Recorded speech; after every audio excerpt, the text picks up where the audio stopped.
അസ്സലാമു അലൈക്കും വറഹ്മത്തുള്ളാഹി. ഏതൊരു വിഷയത്തിനും നമ്മുടെ പൂർവ്വകാലം മുതൽക്ക് തന്നെ, പ്രത്യേകിച്ചും നമ്മുടെ പ്രായം ചെന്ന ഉപ്പമാർ ഉമ്മമാർ, അവർക്ക് എന്തിനും റജബ് വന്നോട്ടെ, റജബ് ആയിക്കോട്ടെ എന്നുള്ളൊരു പറച്ചിൽ സാധാരണ കേൾക്കാറുണ്ട്. ഉദാഹരണത്തിന് വീട് കൂടിയിരിക്കൽ, അതുപോലെ തന്നെ നിക്കാഹ്, മറ്റുള്ള കാര്യങ്ങളൊക്കെ എന്തൊന്നിനും സാധാരണ നാം വളരെ പ്രതീക്ഷയോടെ, വളരെ ആവേശത്തോടെ കാത്തു നിൽക്കുന്നൊരു മാസമാണ് റജബ് എന്നുള്ളത്. കാരണം റജബ് ബറക്കത്തിൻ്റെ മാസമാണ്. റജബ് എന്നുള്ള ആ ഒരു പദം തന്നെ റാ ജീമ് ബാ, റജബ് റാ റഹ്മത്താണ്, ജീമ് ജൂദാണ്, ബാ ബറക്കത്താണ്. അപ്പോൾ ആ ഒരു വാക്കിൽ തന്നെ ബറക്കത്ത് എന്നുള്ളത് റജബിൻ്റെ ആ ബാൻ്റെ ഉള്ളിൽ തന്നെ ആ രഹസ്യം കിടക്കുന്നുണ്ട്.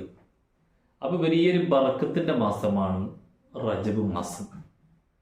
അതെല്ലാവരും അംഗീകരിച്ചതാണ്. വലിയ ബറക്കത്തുണ്ട്. ആ ഒരു ബറക്കത്തിന് വേണ്ടിയാണ് നാം എല്ലാ നിലക്കും റജബിനെ പ്രതീക്ഷിക്കുന്നതും, റജബിനെ നാം ഇങ്ങനെ ഓരോരോ കാര്യത്തിനും റജബിനെ തിരഞ്ഞെടുക്കുന്നതും. ഏതായാലും ഒരിക്കൽ കൂടി നമുക്ക് റജബ് മാസം വന്നിരിക്കുന്നു. ഈ സമയത്ത് റജബ് ദുആക്ക് ഇജാബത്തുള്ള ഒരു മാസമാണ്. റജബ് മാസത്തിൽ ദുആക്ക് ഇജാബത്ത് ഉണ്ടാവും. ധാരാളം ദുആ ചെയ്യണം. എന്നാലേ ബറക്കത്ത് എന്നുള്ളത്, നമുക്ക് ഏറ്റവും കൂടുതൽ ആവശ്യമുള്ളത് ബറക്കത്താണ്. ബറക്കത്തുണ്ടോ അത് നമുക്ക് വലിയ നന്മയാണ്. എല്ലാ വിഷയത്തിനും നമുക്ക് വലിയ വളർച്ചയാണ് ബറക്കത്തുണ്ടായാൽ. ആ ബറക്കത്തുണ്ടാവാൻ വേണ്ടി നാം റജബ് മാസത്തിൽ മഹാനായ മുഹമ്മദ് റസൂലുള്ളാഹി സ്വല്ലല്ലാഹു അലൈഹി വസല്ലം തങ്ങൾ പഠിപ്പിക്കുകയാണ്, വഅക്സിറു മിനൽ ഇസ്തിഗ്ഫാരി മിൻ ഷഹ്രി റജബിൻ. റജബ് മാസത്തിൽ ഏറ്റവും കൂടുതൽ അധികരിപ്പിക്കേണ്ടത് ഇസ്തിഗ്ഫാറാണ്. അഥവാ ഇസ്തിഗ്ഫാർ അറിയാത്തവർ നമ്മുടെ കൂട്ടത്തിൽ ആരുമില്ല. അസ്തഗ്ഫിറുല്ലാഹൽ അദീം, അസ്തഗ്ഫിറുല്ലാഹൽ അദീം, അസ്തഗ്ഫിറുല്ലാഹൽ അദീം. ഈ ഇസ്തിഗ്ഫാർ അങ്ങ് നല്ലോണം അധികരിപ്പിക്കുക. ഇസ്തിഗ്ഫാർ അധികരിപ്പിച്ചാലോ അല്ലാഹു തആല നമ്മുടെ ദോഷങ്ങളൊക്കെയും പുറത്തു തരും. മഹാന്മാർ പഠിപ്പിക്കുകയാണ്, അല്ലാഹുമ്മ ഗ്ഫിർലി വർഹംനി വതുബ് അലയ്യ. റജബിൻ്റെ എല്ലാ ദിവസവും രാത്രിയും രാവിലെയും 70 പ്രാവശ്യം പതിവാക്കണം അല്ലാഹുമ്മ ഗ്ഫിർലി വർഹംനി വതുബ് അലയ്യ എന്നുള്ള ദിക്ർ. അതേപോലെ തന്നെ അസ്തഗ്ഫിറുല്ലാഹ വഅതൂബു ഇലൈഹി എന്നും പറഞ്ഞവരുണ്ട്. അപ്പോൾ ഏതായാലും ഇതിൻ്റെ എല്ലാം ഉള്ളിൽ നാം മനസ്സിലാക്കേണ്ടത് ഇസ്തിഗ്ഫാർ, അസ്തഗ്ഫിറുല്ലാഹൽ അദീം, ഒന്നുമില്ലെങ്കിൽ അത്രയെങ്കിലും പതിവാക്കുക. അതല്ലെങ്കിൽ അസ്തഗ്ഫിറുല്ലാഹ വഅതൂബു ഇലൈഹി, അസ്തഗ്ഫിറുല്ലാഹ വഅതൂബു ഇലൈഹി, അല്ലാഹുമ്മ ഗ്ഫിർലി വർഹംനി വതുബ് അലയ്യ, അല്ലാഹുമ്മ ഗ്ഫിർലി വർഹംനി വതുബ് അലയ്യ. 70 പ്രാവശ്യം രാവിലെയും രാത്രിയും ഇതങ്ങ് പതിവാക്കിയാൽ അവനെ നരകം സ്പർശിക്കുകയില്ല എന്ന് പണ്ഡിതന്മാർ നമ്മെ പഠിപ്പിക്കുകയാണ്. അതേപോലെ തന്നെ ഇസ്തിഗ്ഫാർ അധികരിപ്പിക്കുമ്പോൾ, അഥവാ അസ്തഗ്ഫിറുല്ലാഹൽ അദീം എന്ന ദിക്ർ, അസ്തഗ്ഫിറുല്ലാഹ വഅതൂബു ഇലൈഹി എന്ന ആ ഇസ്തിഗ്ഫാർ അത് അധികരിപ്പിക്കുമ്പോൾ നമുക്കറിയാം ടെൻഷനുകൾ നീങ്ങിപ്പോകുമെന്ന് മഹാന്മാർ നമ്മെ ഓർമ്മപ്പെടുത്തുകയാണ്. ടെൻഷനുകൾ, വിഷമങ്ങൾ, ബേജാറുകൾ അതെല്ലാം തനിയെ നീങ്ങിപ്പോകും. അസ്തഗ്ഫിറുല്ലാഹൽ അദീം ഇസ്തിഗ്ഫാർ ഇങ്ങനെ അധികരിപ്പിച്ചുകൊണ്ടേയിരിക്കുക.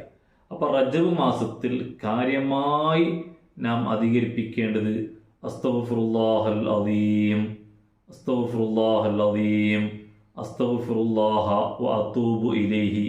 ഇങ്ങനെ തുടങ്ങി ഏത് ഇസ്തിഗ്ഫാറാണോ നമുക്ക് അധികരിപ്പിക്കാൻ പറ്റുന്നത് ആ നിലക്ക് എല്ലാ ഇസ്തിഗ്ഫാറും, ഇസ്തിഗ്ഫാറിൻ്റെ വ്യത്യസ്തമായ രൂപങ്ങളുണ്ട്, എല്ലാം നാം ഇങ്ങനെ പതിവാക്കിക്കൊണ്ടേയിരിക്കുക.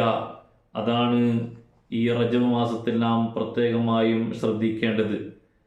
റജബ് അത് ഇസ്തിഗ്ഫാറിൻ്റെ മാസമാണ്. റജബുൻ ഷഹ്റുൽ ഇസ്തിഗ്ഫാരി, പൊറുക്കലിനെ തേടുന്ന മാസമാണ് റജബ് മാസം. അതുകൊണ്ട് തന്നെ റജബ് മാസത്തിൽ നാം എപ്പോഴും അസ്തഗ്ഫിറുല്ലാഹൽ അദീം, അസ്തഗ്ഫിറുല്ലാഹൽ അദീം, അസ്തഗ്ഫിറുല്ലാഹൽ അദീം എന്നിങ്ങനെ ചൊല്ലിക്കൊണ്ടേയിരിക്കണം. റജബ് മാസത്തിൻ്റെ ഏത് ദിവസത്തിലും അങ്ങനെ ആ ദിക്ർ ഇങ്ങനെ ഇസ്തിഗ്ഫാർ ഇങ്ങനെ അധികരിപ്പിക്കണം. അങ്ങനെ കൂടുതൽ അള്ളാഹുവിലേക്ക് അടുക്കുമ്പോൾ നമ്മുടെ സർവ്വകാര്യത്തിലും നമുക്ക് ഉണ്ടാകുന്ന ടെൻഷനുകൾ, വിഷമങ്ങൾ അതൊക്കെ മാറും. അതോടൊപ്പം നമ്മുടെ ജീവിതത്തിൽ വലിയ ബറക്കത്തുണ്ടാകും. നമ്മുടെ ജീവിതത്തിൽ, നമ്മുടെ കുടുംബത്തിൽ, നമ്മുടെ വീട്ടിൽ, നമ്മുടെ ജോലിയിൽ, നാം ഏതെല്ലാം മേഖലയിൽ പ്രവർത്തിക്കുന്നവരാണോ ആ കാര്യത്തിലൊക്കെയും അള്ളാഹു നമുക്ക് വലിയ ബറക്കത്തുണ്ടാകും. ആ ബറക്കത്തിന് വേണ്ടി ഇത്തരം കാര്യങ്ങളൊക്കെയും നിരന്തരം ചെയ്തുകൊണ്ടേയിരിക്കണം. ഈ റജബ് മാസം ഹബീബായ മുത്തനബി സല്ലല്ലാഹു അലൈഹി വസല്ലം തങ്ങൾ അള്ളാഹുവിനെ കണ്ടുമുട്ടിയ മാസമാണല്ലോ. അതുപോലെ മറ്റുള്ള വളരെ പ്രധാനപ്പെട്ട പല വിഷയങ്ങളും ഈ റജബ് മാസത്തിൽ നടന്നിട്ടുണ്ട്. ഇൻഷാ അല്ലാഹ് അതൊക്കെയും വരും വീഡിയോകളിൽ നമുക്ക് ചർച്ച ചെയ്യാം. അള്ളാഹു നല്ല ബറക്കത്ത് നമുക്ക് നൽകുമാറാവട്ടെ. റജബ് മാസത്തിൽ എല്ലാവരും ഇത് അധികരിപ്പിക്കണമെന്നും ഒന്നും കൂടി ഓർമ്മപ്പെടുത്തി അള്ളാഹു നമുക്ക് ബറക്കത്ത് ചെയ്യട്ടെ. റജബ് യാത്ര പറഞ്ഞാൽ ഷാബാൻ പോയാൽ റമദാനാണ് വരുന്നത്. ആ റമദാനെ നല്ല പ്രതീക്ഷയോടെ, നല്ല ആവേശത്തോടെ കാത്തുകൊണ്ടേയിരിക്കണം. അള്ളാഹു സ്വീകരിക്കാനും ധാരാളം ഇബാദത്തുകളെ കൊണ്ട് റമദാനെ ധന്യമാക്കാൻ തൗഫീക്ക് നൽകുമാറാവട്ടെ. അസ്സലാമു അലൈക്കും വറഹ്മത്തുള്ളാഹി.